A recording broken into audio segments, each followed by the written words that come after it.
আমার সোনার বাংলা, আমি তোমার। 1906 সালে রবীন্দ্রনাথ ঠাকুর রচিত আমার সোনার বাংলা শীর্ষক সঙ্গীতটি গণপ্রজাতন্ত্রী বাংলাদেশের জাতীয় সঙ্গীত হিসেবে গৃহীত হয়। এই সঙ্গীত 20 শতকের প্রথম 2 দশকে স্বদেশী আন্দোলনের সময় অত্যন্ত জনপ্রিয় ছিল।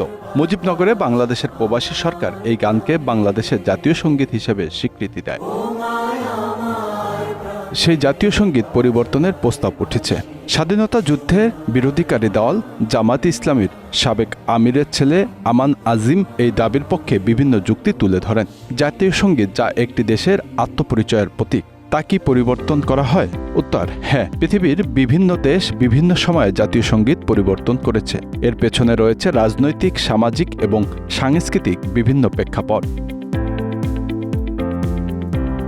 দক্ষিণ আফ্রিকা জাতীয় সঙ্গীত পরিবর্তন করা হয়েছিল 1997 সালে, যখন দেশটি বর্ণবৈষম্যের অবসান ঘটিয়ে নতুন করে একতাবদ্ধ হতে চেয়েছিল। নতুন জাতীয় সঙ্গীতে ইংরেজি, আফ্রিকান্স, জোসা, জুলু এবং সোথো ভাষায় দেশটির ঐক্যের বার্তা তুলে ধরা হয়েছিল। জাতীয় সঙ্গীত পরিবর্তনের বড় একটি কারণ হতে পারে রাজনৈতিক পরিবর্তন।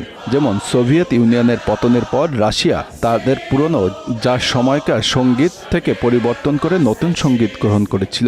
2000 সালে ভ্লাদিমির পুতিন ক্ষমতায় আসার পর সোভিয়েত জাতীয় সঙ্গীতের সুর ফিরে আসে, কিন্তু নতুন কথামালা যোগ করা হয়।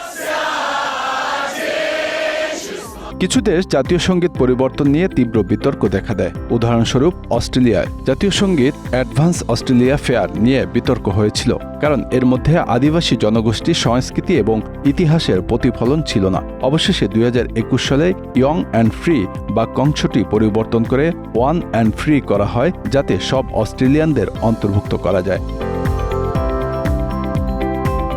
আবার কিছু দেশে জাতীয় সঙ্গীত পরিবর্তন আনার প্রস্তাব করা হলেও তা ব্যাপক জনমতের কারণে বাস্তবায়িত হয়নি। যেমন জাপানের ক্ষেত্রে কিমিয়াগো নামক সঙ্গীতটি পরিবর্তন করার প্রস্তাব উঠেছিল, কারণ এটি সামন্তবাদী যুগের প্রতি আনুগত্যের প্রতীক হিসেবে বিবেচিত হয়। কিন্তু ঐতিহ্যবাহী ও রাজতন্ত্রের প্রতি শ্রদ্ধাশীল জনগোষ্ঠীর কারণে এটি পরিবর্তন হয়নি। জাতীয় সঙ্গীত পরিবর্তনের আরেকটি গুরুত্বপূর্ণ কারণ হচ্ছে দেশের পরিচয় পুনর্গঠন। যেমন রোডেশিয়া যখন জিম্বাবুয়ে হয়ে ওঠে, তখন পুরনো জাতীয় সঙ্গীতকে পরিত্যাগ করে নতুন সঙ্গীত ধন্য হোক জিম্বাবুয়ের ভূমি শব্দটি গ্রহণ করা হয়। এই পরিবর্তন ছিল দেশের নতুন আত্মপরিচয় গঠনের একটি গুরুত্বপূর্ণ পদক্ষেপ।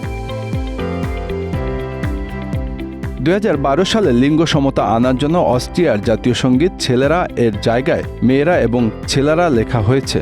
কানাডায় সম্প্রতি তাদের জাতীয় সঙ্গীতকে আরও লিঙ্গ নিরপেক্ষ করেছে। সঙ্গীতের দ্বিতীয় লাইনে তোমরা সব ছেলেরা এক জায়গায় লেখা হয়েছে আমরা সবাই। 2008 সালে নেপালে আনুষ্ঠানিকভাবে রাজতন্ত্র বিলুপ্ত হয়। তার আগের বছর নেপালে নতুন একটি গানকে জাতীয় সঙ্গীতের স্বীকৃতি দেওয়া হয়। 1962 সালে গ্রহণ করা নেপালের আগের জাতীয় সঙ্গীতে রাজতন্ত্রের প্রশংসা ছিল, তাই এতে পরিবর্তন আনা হয়। আফগানিস্তান দেশটিতে বেশ কয়েকবার জাতীয় সঙ্গীত পরিবর্তন আনা হয়। তালেবান শাসনামলে আফগানিস্তানে কোনো জাতীয় সঙ্গীতই ছিল না। পরে 2002 সালে পুরনো জাতীয় সঙ্গীতকে ফিরে আনা হয়েছিল।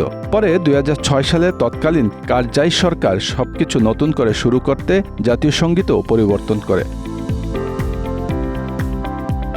রুয়ান্ডা আফ্রিকার এই দেশটির কথা উঠলেই গণহত্যার কথা মনে পড়ে। 1994 সালে মাত্র 100 দিনের মধ্যে ওই দেশে 5 থেকে 10 লাখ মানুষকে হত্যা করা হয়েছিল। গণহত্যা পরবর্তী রুয়ান্ডার ভাবমূর্তি গড়ে তুলতে দেশটি 2001 সালে একটি নতুন জাতীয় সঙ্গীত বেছে নেয়। জার্মানির সমতা বিষয়ক কমিশনার ক্রিস্টিন রোজে মেরি জাতীয় সঙ্গীতে আরও বেশি লিঙ্গ সমতা আনার প্রস্তাব করেছেন। সঙ্গীতের যে অংশে ফাটারল্যান্ড অর্থাৎ পিতৃভূমি বলা হচ্ছে, সেখানে হাইমাট অর্থাৎ জন্মভূমি লেখার প্রস্তাব দিয়েছেন তিনি। তবে চ্যান্সেলর অ্যাঙ্গেলা মার্কেল সহ অনেকেই মনে করেন জাতীয় সঙ্গীত পরিবর্তন আনার প্রয়োজন নেই। জাতীয় সঙ্গীত পরিবর্তন প্রায় দেশের ইতিহাসে মোড় ঘুরিয়ে দেওয়ার ঘটনার প্রতিফলন করে। এটি শুধুমাত্র একটি সঙ্গীত নয়, বরং দেশের জনগণের চেতনার প্রকাশ। কিন্তু এই পরিবর্তন প্রায় বিতর্কিত, কারণ এটি এই দেশের ঐতিহ্য এবং বর্তমান প্রেক্ষাপটের মধ্যে এক ধরনের দ্বন্দ্ব সৃষ্টি করে।